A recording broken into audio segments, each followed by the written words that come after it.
অভিজিৎ পলি cooking ব্লগসে তোমাদের স্বাগত। আজকে আমি যে রেসিপিটা তোমাদের দেখাবো সেটা হচ্ছে চিকেন দিয়ে বানাবো। চিকেন কষা খেয়েছো, চিকেনের পাতলা ঝোল খেয়েছো, আমি এটা আলু দিয়েই করব, কিন্তু অন্যরকম ভাবে চিকেন কষাটা করব। তাহলে একটু দেখো আমার সাথে যে আমি চিকেন কষাটা এইভাবে কিভাবে প্রিপেয়ার করি। তাহলে চলো দেখা যাক। চিকেনটা রান্না করতে লাগছে, এখানে 1 কিলো পরিমাণ চিকেন আছে, সাথে যাবে আলু,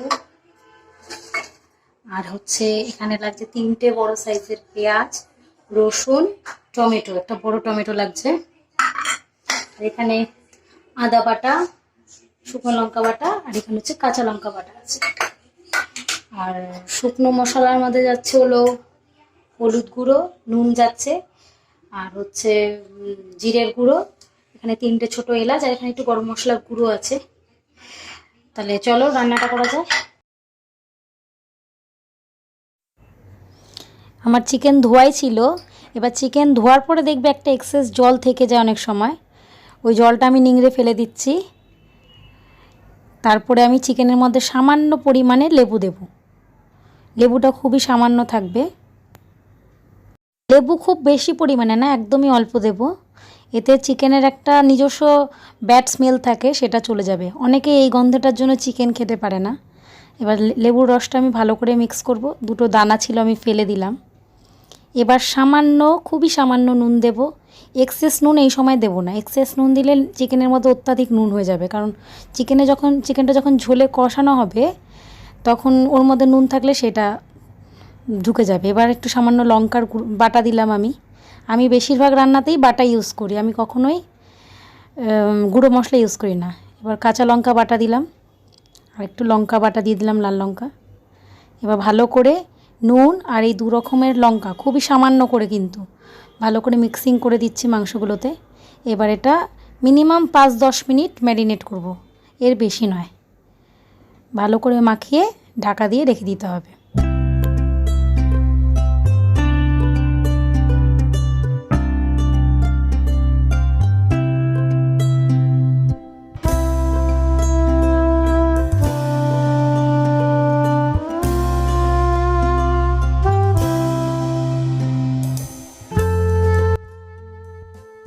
কড়াই আমার গরম হয়ে গেছে, এবার আমি কড়াইতে তেল দিয়ে দেব।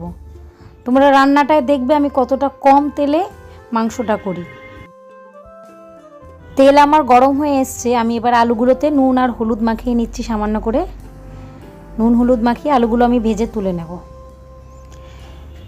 মাংসের মধ্যে আলু না দিলে ভালো লাগে না, তাই কষা বলো যাই বলো, ঝোল বলো, একটু মাংসে আলু হলে খুব ভালো লাগে। এবার আমি আলুগুলো একে একে দিয়ে দিচ্ছি কড়াইতে। আলুটা ভাজা হলে আমি এবার মাংসটা রান্না করব।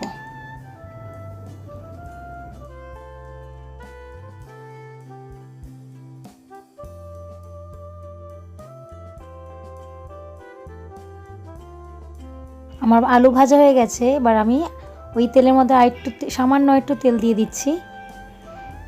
এবার আমি চিকেনটা কষানোর জন্য রেডি হব। এবার ফার্স্টে আমি দিয়ে দিচ্ছি একটুখানি এই এলাচগুলো ছিঁড়ে ছিঁড়ে দিচ্ছি আমি।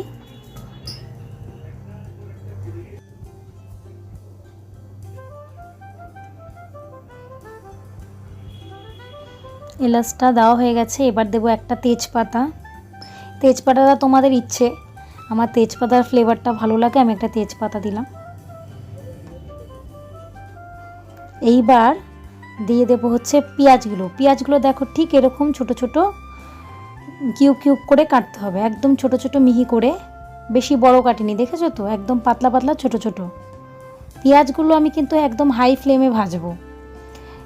এই মাংসটা রান্নার সময় কখনোই ফ্লেমটা না কমাবে না, একদম হাই ফ্লেমে পেঁয়াজটা ভাজতে হবে। দেখবে আমরা যখন বেরেস্তা করি, পেঁয়াজ বেরেস্তা যখন করি, তখন দেখবে আমরা হাই ফ্লেমে ভাজি, নাহলে পেঁয়াজগুলোর যেই ভাজাটা দরকার সেটা হয় না। এবার আমি কন্টিনিউয়াসলি নাড়ছি আর হাই ফ্লেমে ভাজছি।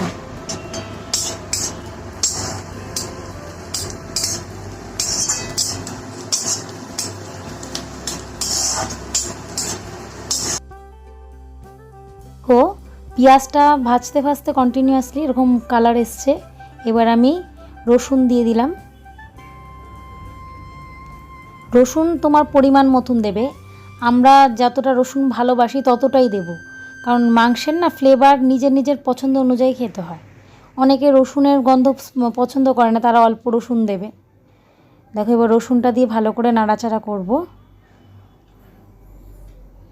তারপরে আমি দেব হচ্ছে টমেটো কিউবগুলো। টমেটো একদম ছোট ছোট, আমি চাইলে পেস্ট দিতে পারতাম, কিন্তু না, এই রান্নাটায় না ঠিক এরকম ছোট ছোট কিউব করে কেটে টমেটোটা দিতে হবে। আমি প্রায় একটা গোটা টমেটো দিয়েছি, আমার 1 কিলো মাংস আছে, তাই আমি একটা গোটা টমেটো দিলাম। এবার ভালো করে দেখো, আমি হাই ফ্লেমেই ভাজছি জিনিসটা। এই রান্নাটা কখনো কমই করবে না এই জায়গাটায়, এই প্রসেসিংটার সময়। এবার আমি একটু ঢাকা দিয়ে দিলাম 2 মিনিটের জন্য, জাস্ট 2 মিনিট। 2 মিনিট হয়ে গেছে। এবার ঢাকাটা খুলে আমি টমেটোগুলোকে ভালো করে একটু ঘাটা করে দেব, খুন্তি ঢাকা দিয়ে ভালো করে ঘাটিয়ে দেব। এতে কি হবে, টমেটোটা ময়েস্ট হয়ে যাবে আর আমাদের গ্রেভিটার সাথে খুব সুন্দর কালারও আসবে, মিক্সও হয়ে যাবে। এবার আমি চিকেনগুলোকে একে একে দিয়ে দেব। দেখবে এই সময় দেখবে চিকেনটা যে আমি মাখিয়ে রেখেছিলাম না, একটা জল বেরো, ওই জলটা কিন্তু কেউ দেবে না। এই যে আমি ম্যারিনেশন করেছি, ম্যারিনেশনের জন্য কি হবে, চিকেনটার মধ্যে সুন্দরভাবে একটা সফটনেস থাকবে, আর একটু হালকা, যেহেতু আমি ঝাল দিয়েছি, একটু নুন দিয়েছি, ভেতরটা মশলা ঢুকে যাবে। মাংসটা এবার ভালো করে ভাজা ভাজা করতে হবে কড়াইতে, পুরো পেঁয়াজ টমেটোটার সাথে ভালো করে মিশিয়ে মিশিয়ে নাড়তে হবে, আর কন্টিনিউয়াসলি নাড়তে হবে, ভাজা ভাজা করতে হবে।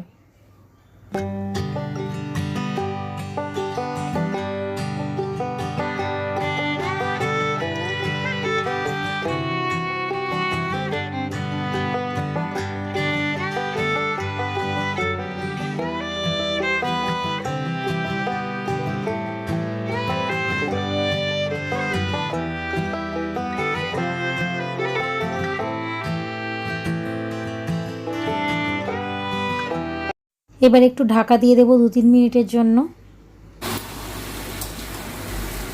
2-3 মিনিট হয়ে গেছে। এবার আমি খুলে দেখো নাড়ছি, দেখো নিজে থেকে একটু মাংসের থেকে তেল বেরিয়েছে। আমি কতটা কম তেল দিয়েছি তোমরা দেখেছো। এইরকমভাবে মাংস করলে কি হয়, মাংসে অল্প তেলেই তোমার গ্রেভিটা মনে হবে অনেকটা তেল দিয়েছো, এরকম দেখলে মনে হবে নিজের থেকেই তেল বেরোবে। কিছুক্ষণ নাড়ার পরে আমি এবার ঢাকা দিয়ে দেব। এবার এইভাবে ঢাকা দিয়ে দিয়ে 2-3 বার আমি খুলে খুলে মাংসটা নাড়া দেব, আর আবার ঢাকা দিয়ে দেব।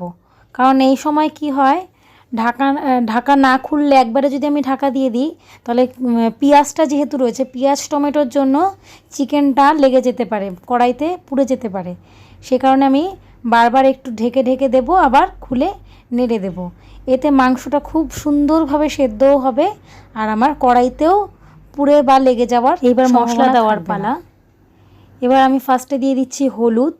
হলুদ আমি একটু বেশিই পছন্দ করি, যেহেতু কষা মাংস, তো আমি একটু হলুদটা বেশিই দিলাম। এখানে 2 টিস্পুন সমান হলুদ আছে, 2 থেকে আড়াই টিস্পুন হলুদ আছে। হলুদটা দিয়ে ভালো করে নাড়তে হবে। হলুদটা দিয়ে যদি আমি না নেড়ে রেখে দিই, তাহলে হলুদটা লেগে যাবে, আর ভালো করে হলুদের গন্ধটাও যাবে না। এইবার দেব হচ্ছে আদা বাটা। আদা বাটা, তার সাথে দিয়ে দিচ্ছে হচ্ছে লঙ্কা বাটাটা দিয়ে দেব। শুকনো লঙ্কা বাটা দিলাম আমি, আর কাঁচা লঙ্কা বাটা আমার আছে 1 টিস্পুন হচ্ছে লাল লঙ্কা বাটা, আর 4 টিস্পুন আছে হলো কাঁচা লঙ্কা বাটা। এবার মশলাটা ভালো করে নেড়ে নেড়ে ভাজা ভাজা করতে হবে। এই ক্ষেত্রে আমি কিন্তু সাথে সাথে ঢেকে দেব না, কন্টিনিউয়াসলি নাড়ব। দেখো মশলার একটা নিজস্ব স্মেল বেরোয় এই সময় ঢাকা দিয়ে রাখলে চলবে না, কারণ নাড়তে হবে। নাড়লে কি হবে, মশলাটা সুন্দরভাবে প্রত্যেকটা চিকেনের গায়ে লাগবে, চিকেনের ভেতর অবধি মশলাটা যাবে। চিকেনটা প্রায় আমি 5 মিনিট নাড়লাম। দেখো চিকেনের কালার কত সুন্দর এসছে। এখনও কিন্তু আরও মশলা বাকি। এবার দিয়ে দিলাম হচ্ছে জিরের গুঁড়ো, আর আমি আরেকটা জিনিস দিলাম, তোমরা চাইলে দিতেও পারো নাও দিতে পারো, সেটা হচ্ছে চিকেন কারি মশলা। এটা দিলেও হয় না দিলেও হয়, আমি একটু সামান্য দিলাম, আমার এর সেন্টটা খুব ভালো লাগে তাই। এবার দেখো জিরের গুঁড়োটা দিয়েছি, জিরের গুঁড়োটা দিয়ে এবার আমি একটু নাড়া দেব। এইবার আমি একটা পাত্রে অল্প একটু সামান্য গরম জল বসাবো। এই চিকেনে তুমি জলটা দেবে যে যেমন ঝোল পছন্দ করো সেরকম। আমরা আমাদের বাড়িতে একটু ঝোল ঝোল পছন্দ করে, তাই আমি কষা মাংসটা সামান্য জল দেব। এই তোমরা চাইলে যদি জল ছাড়া করতে চাও তাহলেও হবে। এবার একটু নুন দিয়ে দিলাম পরিমাণ মতন। এইবার যে নুনটা দিচ্ছি এটা তুমি যতটুকু মাংসের ঝোলে নুন লাগবে সেই অনুপাতে দেবে। নুনটা দিয়ে ভালো করে নাড়া দিচ্ছি। এদিকে আমার জল গরমও হয়ে এসছে। এইবার আমি আলুগুলোও দিয়ে দিলাম। এই টাইমে আলুগুলো না দিলে কি হবে, যেহেতু আলুগুলো আমি ভেজে রেখেছি তাহলে আলুর ভেতরে মশলা ঢুকবে না নাহলে। এবার আলু দিয়ে ভালো করে নাড়া দেব। এইবার লাস্ট প্রিপারেশন বাকি। এবার মাংসটা আমি নামিয়ে রাখবো। এবার প্রেসার কুকার বসিয়ে দিলাম। প্রেসার কুকার বসিয়ে চিকেনটা পুরো ঢেলে দেব। তোমরা ভাবছো হয়তো যে চিকেন প্রেসার কুকারে কেন? প্রেসার কুকারে দিলে কি হবে, আমার খুব কম সময়ে রান্নাটা হয়ে যাবে। একটা সিটি পড়বে আর রান্নাটা হয়ে যাবে। মোটামুটি কষানো হয়ে গেছে ভালো মতনই। এইবার চিকেনটা ভালো করে প্রেসার কুকারে দিয়ে আমি এবার আমার পরিমাণ মতন সামান্য জল দিয়ে দেবো। আমি এখানে 1 কাপ মতন জল দিলাম।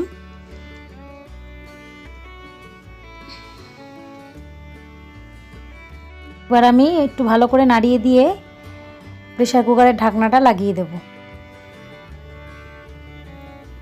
প্রেসার কুকারের ঢাকনাটা লাগানোর পরে আমি একটা সিটির জন্য ওয়েট করব, জাস্ট একটা সিটি। এবার তোমরা হয়তো ভাবছো যে আমি প্রেসার কুকারে দিলাম। প্রেসার কুকারে দিলে কি হয়, যেহেতু আমি কম তেলে করেছি, কম তেলে করলেও প্রেসার কুকারে দিলে এখানে কি হবে, তোমার মাটনের মতন কালার আসবে আর তেলটাও পুরো অনেকটা বেরোবে আর গন্ধটাও অনেকটা মাটনের মতন মনে হবে। তাহলে আমি চলে আসছি সিটি দেওয়ার পরে।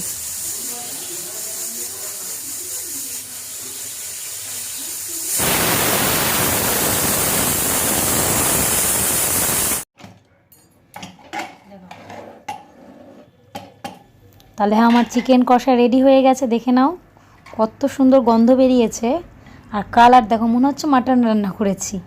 এবার আমি একটু গরম মশলা দিয়ে দিচ্ছি, গুঁড়ো গরম মশলা। যেহেতু আমি এলাচ দিয়েছি আমি একদম সামান্য গরম মশলা দিলাম। এবার নেড়ে চেড়ে সার্ভ করব। দেখো কি সুন্দর কালার এসছে আর চিকেনও একটা ভাঙবেও না, যেহেতু আমি একটা সিটি দিয়েছি আর সুন্দরভাবে সেদ্ধ হয়েছে। বন্ধুরা দেখো তাহলে আমার চিকেনটা কেমন রান্না হয়েছে। রেসিপিটা ভালো লাগলে অবশ্যই তোমরা ট্রাই করো আর আমার চ্যানেলটাকে অবশ্যই সাবস্ক্রাইব করো। Thank you.